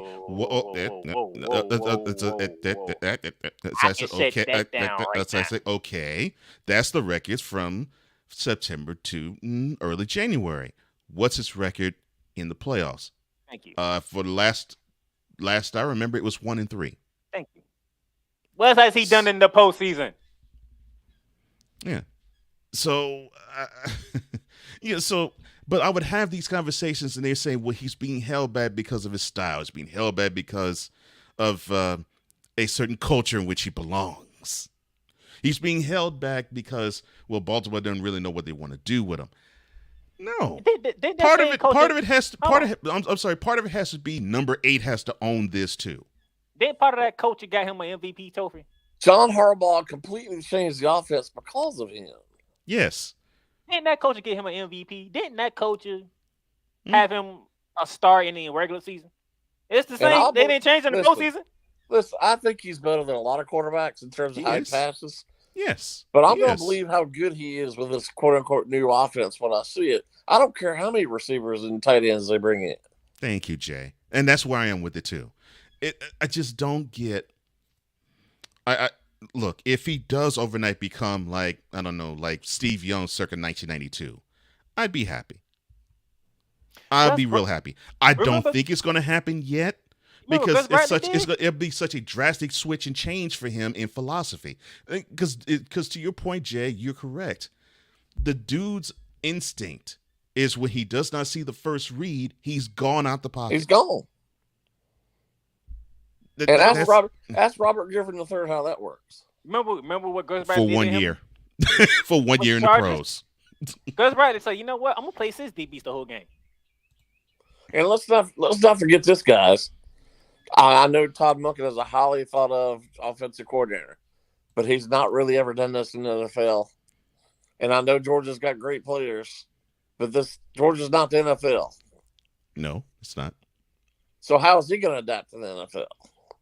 How's he going to adapt to a quarterback like Lamar Jackson? Because he's never had a quarterback like this before. That's my whole point. You come to me in June about what the Ravens offense is going to look like. It's June.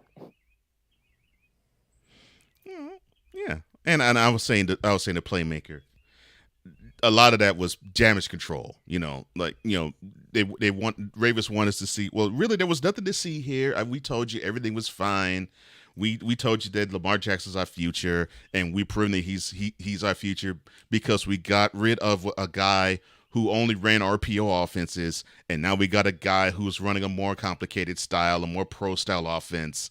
And this is catered to having longevity for Lamar Jackson because we see that he has been injured for a third of the season the past 2 years. And now, listen, guys, I'm probably going to be one of the few people who are going to say this. I have a feeling that if you gave truth serum to John Harbaugh and to Steve Bisciotti, the owner, they would say they're not really huge fans of Lamar Jackson long term, and that's why this contract took forever to get done. And I can understand why they wouldn't be. I mean, I think it's pretty obvious they didn't want him long term, but they pretty much had to. I'm glad, Jay, you bought the contract because that's exactly what I'm going to. Cole, you want me to say something? This is what I. But Harbaugh and Bisciotti aren't going to say that. Lamar, you got the bag. You got the bag. You have a new offense now. Guess what? The pressure's on you. That's why I said that. What did I say about a couple minutes ago? I was like, you give all the other excuses out there, and you could just shove it in the bag and just toss it as far as it is east from the west. It is now number 8.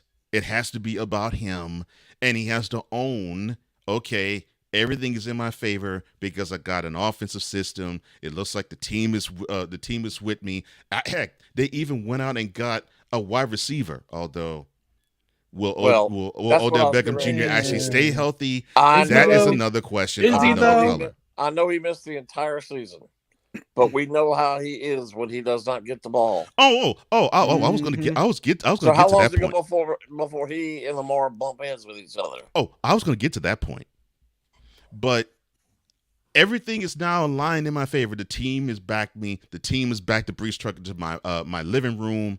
The team has gotten me a wide receiver, so I don't have to look at Mark Andrews anymore when I'm in the passing game all the time. Okay, now it has to be me. I got to do this, and I can't think about anything else other than being healthy enough to be on the field for this team. Yes, now I do agree with you, Jay. Now, can OBJ stay on the field healthy all this while? Chances are no. Ryan, go ahead. No, that was it. Just that look. Jay. We don't even know how good he's going to be. He hasn't played a year and a half. Exactly. He hasn't played till Super Bowl the last year. Yeah. Jay, talk to me about the College World Series so far. Oh, thank you. I was going to transition to that. I appreciate that. Well, I'll throw this question. Wake Forest isn't in the World Series, are they? Because by the coverage, it makes me think they aren't. Well, I'm going to go back to that. No, they played tonight. They played tonight. I saw the videographer from said TV station I've been telling y'all about on Saturday night, and I said, "Are y'all sending anybody to Omaha?" They are sending somebody, but they sent their number 2 guy. What? Yeah, their number 1 a couple of weeks ago for the Eastern Conference Finals in hockey went to the Eastern Conference Finals in Sunrise, Florida, when the Hurricanes are already down 2-0. Now, bear in mind, Raleigh is 2 hours from here. Wake Forest, the baseball stadium that Wake Forest plays in, is less than 2 miles away. Well, I take that back. It's less than 1.5 miles from the TV station. You can see the lights from their studio. To be fair, but she's not there right now. So wait. To be fair, wait. Let me ask this follow-up question. So why isn't Winston-Salem happy about the fact that Wake has made that far? Well, honestly, I hate to say this because listen, y'all know I'm not a homer, but I am. I fully admit I'm a Wake Forest fan. Been a Wake Forest fan since the day I was born. But a lot of those problems is Wake Forest. They're not adhering to the community. Matter of fact, at night at 10 o'clock every night they lock off the campus. But they've never been really endearing to the city. They've never wrapped their arms around the whole community. This is a far and away. This is a Carolina city by far. My true belief is I've never spoken to her about this, but my belief is that if Carolina were playing tonight in the College World Series, she'd be there. So they would back North Carolina Absolutely. Before they would back Wake. Wow. She covered Duke and Orlando in the NCAA tournaments. Jeez. So that state is the whole state is literally all about how far North Carolina and Duke areas that are not Carolina can do. Fans. Wow. Which is crazy to me because if they it's not really, despite what people think around here, Cole, it's not really a Duke state because Duke really Duke's fans are more like Northeastern and Midwestern. True. But I know but media wise, I know the interest is there. Oh yeah, definitely. Yeah. Media wise, yes, but fan wise, no. Fan wise, yes. Yeah, I know fan wise is basically North Carolina. Wake has such a small alumni base. I mean, they only have like 4,000 students, and that's gone up a lot in the last 10 years. It's just a small campus. But tonight, you're probably, despite what top 5 matchup.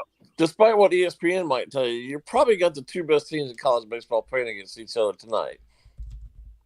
They're probably going to show. They're showing pickleball instead. They're the only 2 teams who have been ranked number 1 this season. No, it's on ESPN. I know, but it's the only 2 teams in college baseball to be ranked number 1 this year playing tonight against each other. And the winner of that game gets my 40 games for a spot in the college championship. No, they don't. Series. No, they don't. That's not correct. That is not correct. No, the College World Series does not start until Saturday. The best of 3 championship. No, I say for a spot. They're on separate brackets. If Wake Forest wins tonight, they play Wednesday night against the winner of tomorrow's losers bracket game. If they lose tonight, they play tomorrow. Mm-hmm. And that first game is a doozy one too. It's Tennessee and Stanford. Oof. If Wake loses tonight, they will play the winner of today's losers bracket game between Stanford and Tennessee. Mm-hmm. If they win tonight, they don't play again until Wednesday. They beat Stanford. That was a close game. I'm going to be, and then I looked at yesterday's website, ESPN's website, and they got like LSU's has got a stronger team than a lot of major league organizations. I was like, they're number 5 in the country. But despite their ranking, I do believe they're probably the second best, if not the best team in the country. I mean, the draft, they're just loaded. They're probably the top 2 picks in the draft to play for LSU.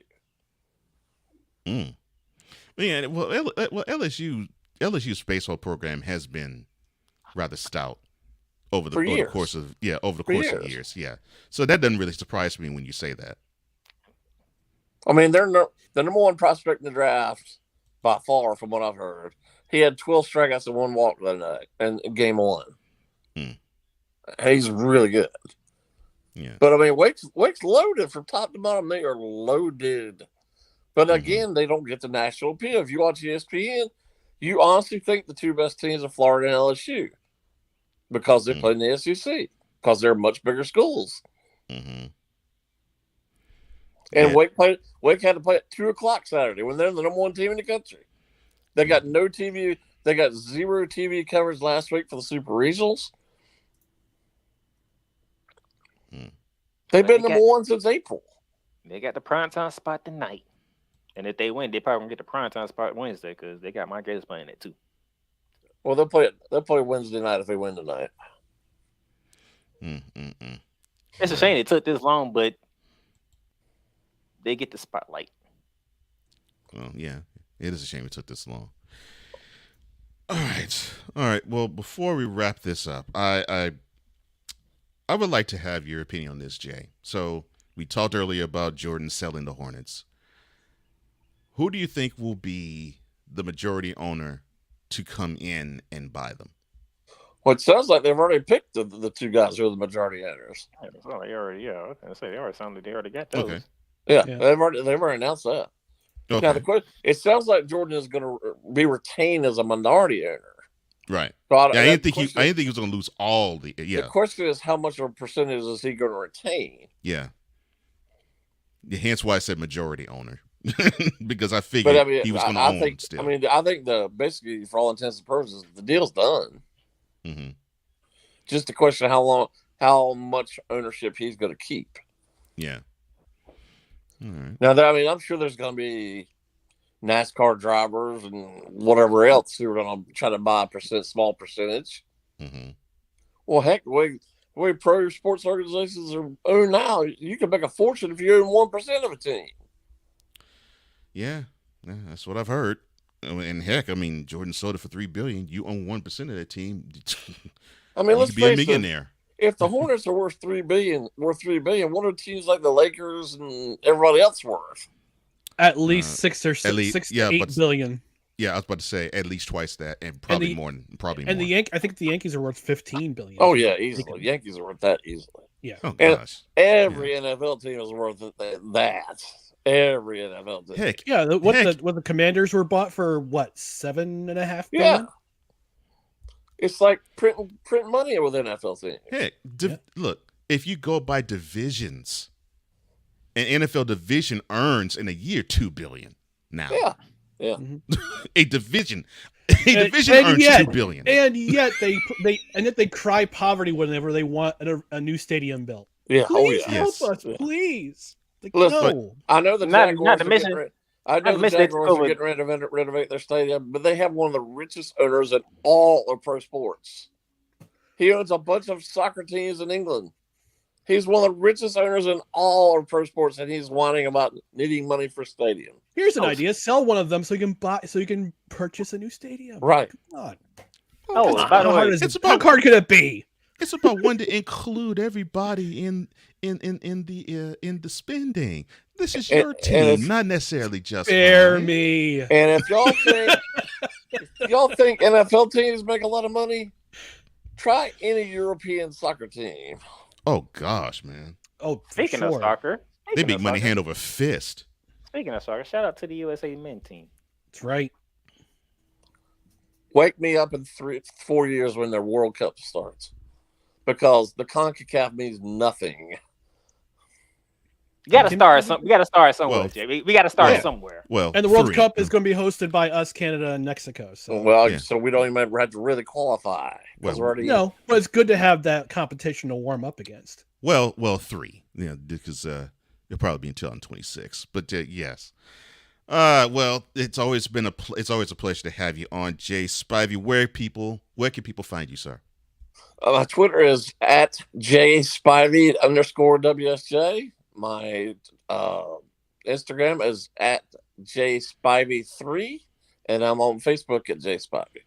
Oh, man, I could continue to talk anything sports with this guy, and you will learn something no matter what conversation you have and when you have it with him. He is a joy and a pleasure. As always, he joins us every Monday at 11:35 a.m. Jay Spivey, thank you, sir, once again, man. Just to be Teddy J, I told you about Boston. Thank you, guys. Appreciate it. No problem.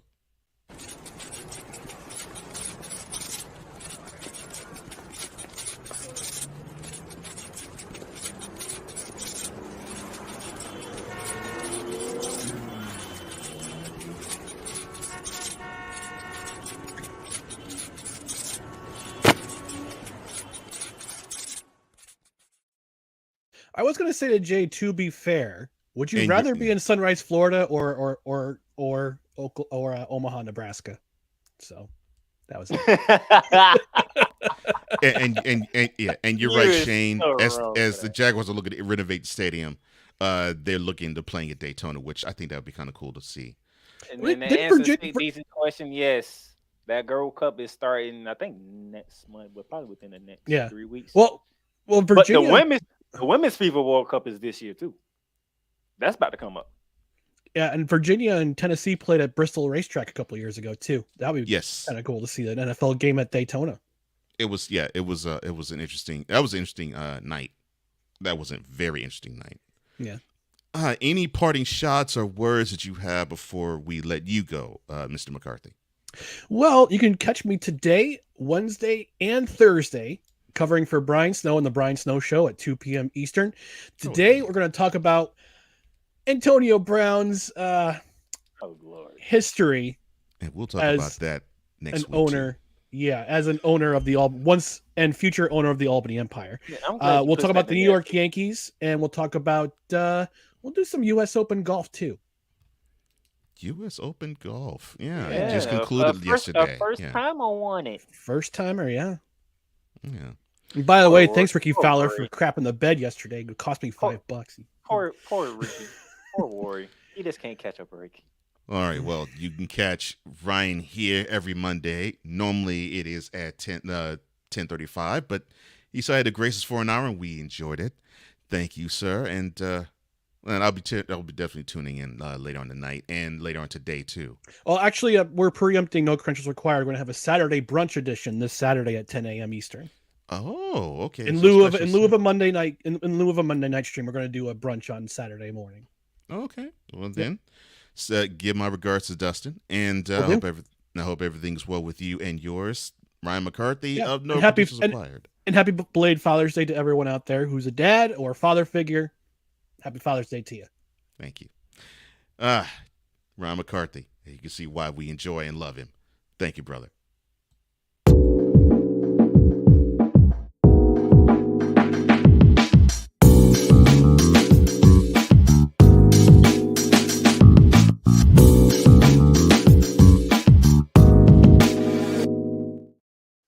All right, Playmaker. You have anything to say, sir, before we call it a day? Y'all get ready, because there's a lot of sports going on that y'all not been paying attention to. We just talked about soccer. The U.S. men's basketball team, they getting ready for their FIBA World Cup in August. And yes, I'll be covering that. So it's Team USA this summer for me. Soccer and basketball. Well, considering that what you said about the Ravens in the first hour, all of what you just said, this is me for another 2.5 months. Bitch, are you for real? Until I see. And y'all tune in tomorrow. Me and Cole will be back tomorrow. I think we can throw some wrestling in there tomorrow, because this bloodline story is it won't go away. You for real? Yeah, I think that might be a good thing. Okay. All right. Well, that will wrap things up for today's Snowman in the Morning. I want to thank Jay Spife. You want to thank Ryan McCarthy. I want to thank, of course, the Playmaker. And also want to thank the Snowman himself. And for everybody here, I am Cole Johnson. Here, as we always say at the end of this show, take care. God bless. Remember to make your next move your best move. And always remember, if your dreams don't scare you, then they're simply not big enough. Dream big, do bigger. That's what all of us here are doing. That's what hope we are doing as well. And for Cole, no, I'm just joking. And for all of us here at Snowman in the Morning with Cole Johnson, I am Cole Johnson to saying farewell, auf Wiedersehen, adieu, and goodbye. We'll see you tomorrow, 10 a.m. Eastern, 7 a.m. Pacific. Peace.